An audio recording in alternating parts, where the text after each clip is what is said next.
finally, the great character.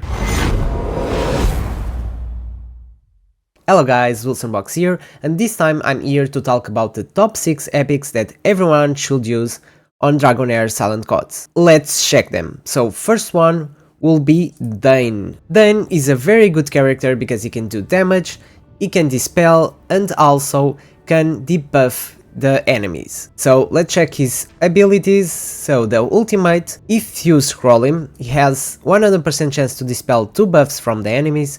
So there's a lot of places, lot of dungeons and content where this will be very useful, especially those bosses that are able to get buffs, like Grave of Curse. It's a really good character for Grave of Curse because you can dispel the 2 buffs and also apply attack penalty. It's just attack penalty 1, but it still helps doing that boss. So he can dispel 2 buffs, he does some damage, attack penalty 1 for 10 seconds, and when target enemies with HP below 50%, he steals all their buffs instead. Then battle skill, he can do some damage, and he also has a 75% chance of inflicting fear for 3 seconds and healing prohibition for 5 seconds, which is great. The only downside is that he can only apply these debuffs if the enemy has HP less than 50%. Then passive, when the hero deals damage to enemies with less than 50% HP. By skills, he recharges ultimate energy by 15%,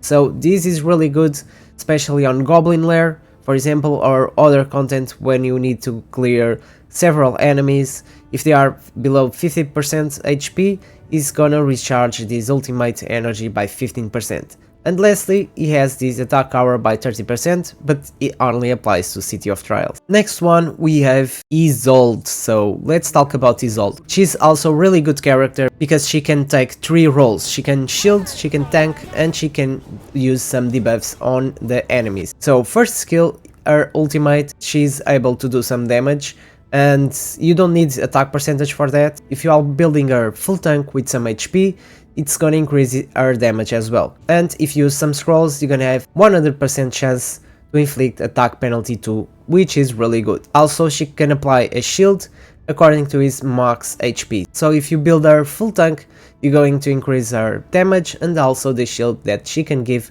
to other allies. Then battle skill, she can deal damage as well, and this damage can increase with max HP, and she can grant defense up to all allies, so she can buff the allies as well. And passive, the shield granted by the hero to the allies reduce the damage taken by 15%, and lastly with this aura, she can increase the defense by 24% in all battles.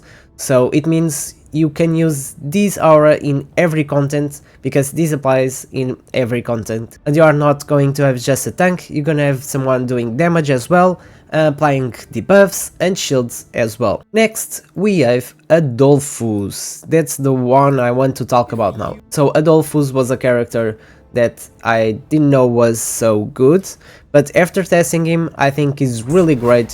His shields are massive, really massive. So if you give him some enlightenment, you are going to increase his damage and his shield as well.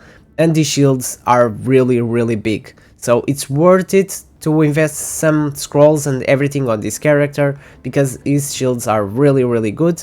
His battle skill, he can apply shields as well and increase the ultimate energy of one ally for 10 seconds. This is really good as well because when he's giving ultimate energy to one of our characters, it doesn't matter if it's the damage dealer or the healer, we gonna have more ultimates spamming. Then his passive makes him even better. So with his passive, if they have already a shield, the additional shield will be converted to a heal by 75% of the shields granted.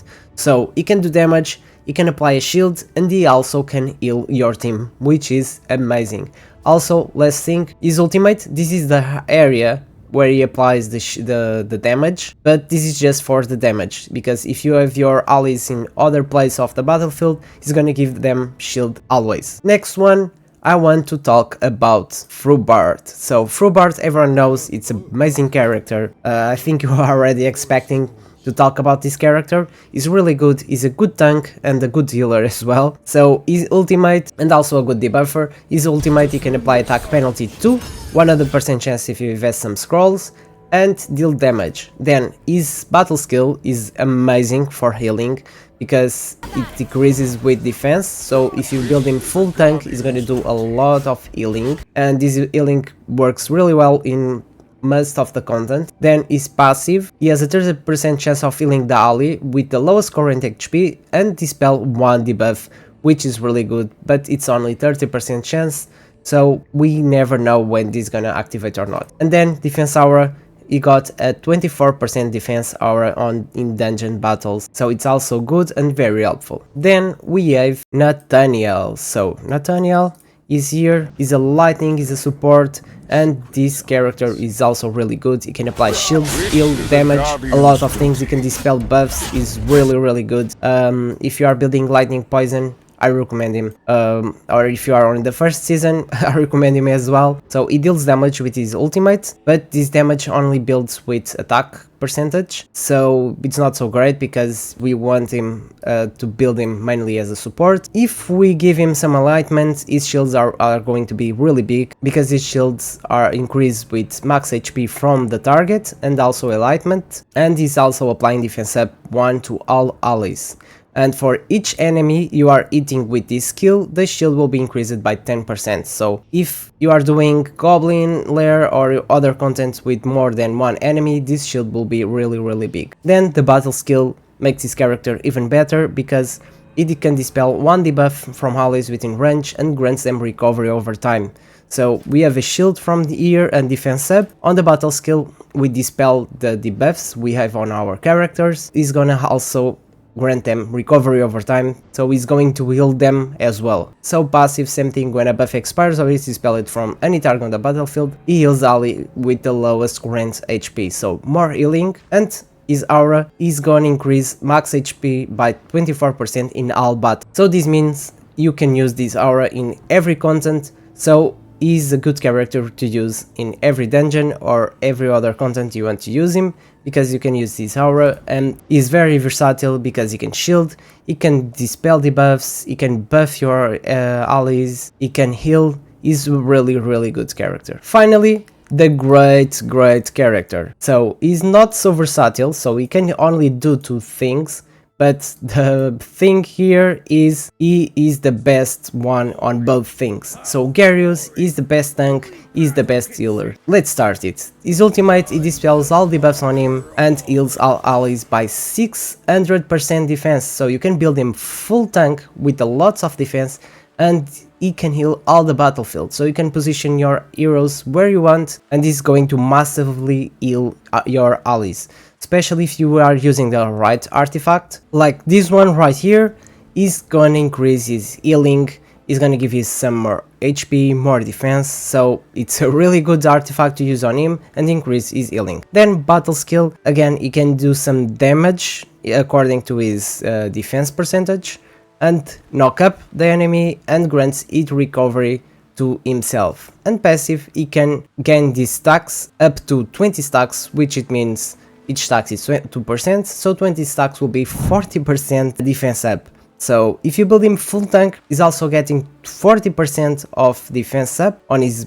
passive, and also his aura is gonna give him 24% defense in all battle, which means you're gonna have this aura in every content that you want to use him. He's a really amazing character. He was good for season 1, is even better for defense season 2, because there are some contents, if you don't have Garius, you can do it. It's basically that. He's a really important character. I think he's like a legendary because he's really good, he's massively good tank and good healer. So this was the characters. I think they are my top 6. But I also want to do 2 special mentions, especially for this season 2, and this will be Vcook. So Vcook is a very good character. I don't think it will be on my top 6, but he's a really good character and very important special this season, because these bosses are so fast casting their skills. So we need someone to dispel all the debuffs and give some healing, especially if they cover all the battlefield, like Garius or this character. So this character is very good if you want to do Grave of Rot or other contents where the bosses can apply some debuffs on your character. And this hero is able to dispel 2 debuffs from your allies and heal them, and for each debuff successfully dispelled, is going to increase his heal by 25%. So this character is really good for all the content where you are getting some debuffs, because it's going to increase his healing and also is gonna dispel all those debuffs from your allies. And this battle skill make him even better because he can do some damage, and if you scroll him, he's going to have 100% chance of inflicting attack penalty too, which is really good. Finally, passive, he can apply, he has 100% chance of inflicting accuracy penalty 2 on the debuff caster. So Grave of Wrath, this is one of the best characters to use, and if you want to use him on heretical ruins, you will be equally really good. Lastly, another special mention, I want to talk about Illucati. So Illucati is a lightning character and is one of the new ones, and Illucati is really good as well. He can do several things, he can buff, heal, dispel, he's a really good character as well. I don't think he's on top 6, but he's also really good. So he can grant defense up to allies within range and heal all allies with HP below 50%, and this can increase with enlightenment and target's max HP, which is really good, so he can buff and heal. Then battle skill, he can deal some damage and remove all of the shields from the enemies, so he's really good if you want to do Grave of Curse and you need to dispel his shield, or if you are getting the frost materials, the frost dungeon is also good to remove the shield. And he also has this 75% chance, if you use some scrolls is going to be 100% chance of dispelling one buff from them. Then is passive. When a ally casts the ultimate skill, the hero grants a shield to them. Then we have the defense aura, 24% defense, and this aura is really good because it applies in all battles, which means you can use this aura in all content if you need this character. So especially if you are building a theme with lightning elements, this character is really good. He's gonna give a big boost, he's a good support, he has some shield, heal, he can dispel some debuffs, he's a really good character as well. So guys, this is it.